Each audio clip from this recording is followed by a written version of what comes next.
The Anglican Church in Victoria will soon become a company, making it easier for survivors of child sex abuse to sue for damages.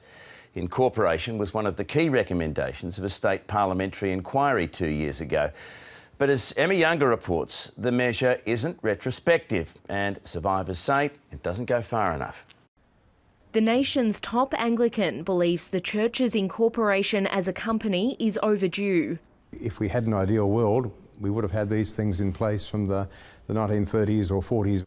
Victoria's 5 dioceses have voted to adopt company status, meaning the church can now be sued for the sexual abuse of children in its care.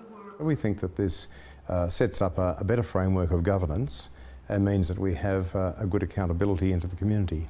No one has been held accountable for the physical and sexual abuse Michael Hayden suffered in an Anglican-run home in the 1960s. Part, I think, of growing up and maturing in these systems is the recognition that we don't always get it right.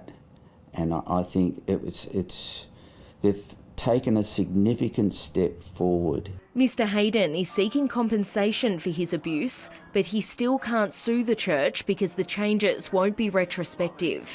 It discounts the reality of those that are here now, and it doesn't say much for them at all. I would hope that people who are survivors of child sexual abuse will take some heart out of the willingness that we have to set up this more accountable and transparent means. But lawyers would prefer a legal footing to gain compensation for their clients.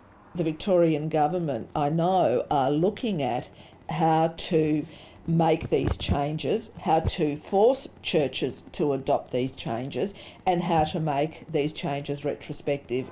The Royal Commission is also expected to examine the issue. Emma Younger, ABC News, Melbourne.